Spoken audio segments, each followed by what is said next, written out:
Praise the lord, hallelujah. प्रभु यीशु मसीह में मेरे सभी बहन भाइयों को जय मसीह की।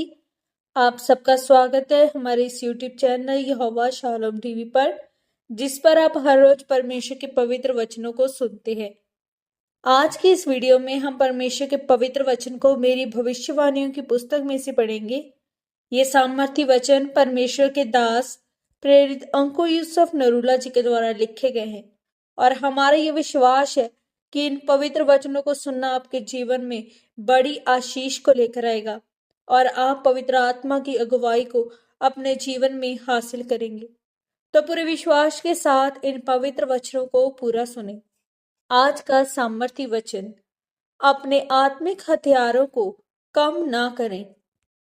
पवित्र बाइबल में इफिसियों 6 अध्याय उसके 14 से 16 वचन को जब हम पढ़ते हैं तो लिखा है, इसीलिए सत्य से अपनी कमर कसकर और धार्मिकता की झिलम पहनकर और पांवों में मेल के सुसमाचार की तैयारी के जूते पहनकर और इन सब के साथ विश्वास की ढाल लेकर स्थिर रहो।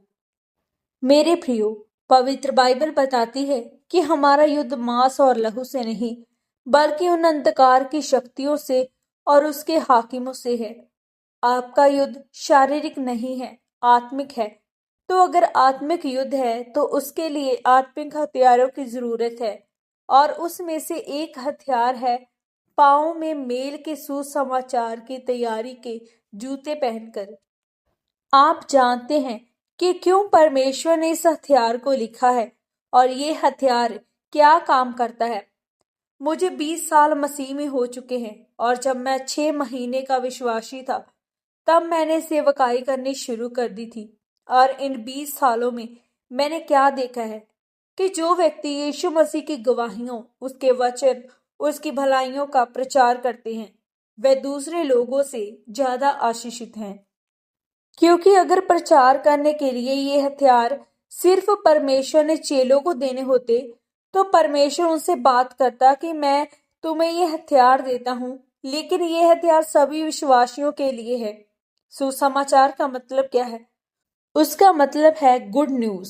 वो कुछ भी हो सकती है कि परमेश्वर ने आपको चंगा किया, आपको आशीषित किया, आपके परिवार को बचाया है। वह भला परमेश्वर है, वह रोशनी है, वह सामर्थी है, वह आप लोगों से प्यार करता है, वह आपके वंश को बचाना चाहता है। ये सब कुछ एक गुड न्यूज ही है। अगर आप यीशु मसीह के बारे में बात नहीं करते हैं तो आपका एक हथियार कम है और इसीलिए आपके जीवन पर शैतान अटैक करता है।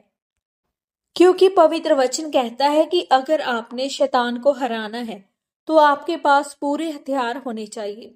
जब आप सुसमाचार सुनाते हैं तो आप ये साबित करते हैं कि अब मेरी जिंदगी परमेश्वर की है, अब वही मेरा पिता है और इस तरह से जो परमेश्वर का अनुग्रह है वह आपके जीवन में आता है।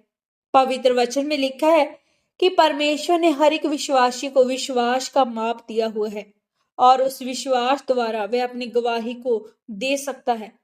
लेकिन बात यह है, जो जवान लोग चर्च जाते हैं वह साथ में नशा भी कर रहे हैं और उनमें आपस में फूट है। तो इस तरह से विश्वासी ने, सेवक ने अपनी गवाही को खराब कर लिया है। मेरे प्रियो, पवित्र बाइबल में लिखा है कि वह गवाही के वचन के कारण और यीशु मसीह के लहू के कारण शैतान के ऊपर फतेहमंद हुए। जब आप गवाही देते हैं तो आप आशीषित होते हैं, क्योंकि गवाही देना एक हथियार है। अगर आपके पास गवाही नहीं है तो आप मसीही लोगों को, गवाहियों को दूसरे लोगों को बता सकते हैं। इस तरह से जब आप गवाही को देंगे तो परमेश्वर आपको भी गवाहियों के साथ आशीषित करेगा। आमीन। जैसे अभी आपने इन पवित्र वचनों को सुना तो आइए अब हम इस प्रार्थना को करते हैं। सर्वशक्तिमान परमेश्वर, इस वचन के लिए मैं आपका धन्यवाद करती हूँ।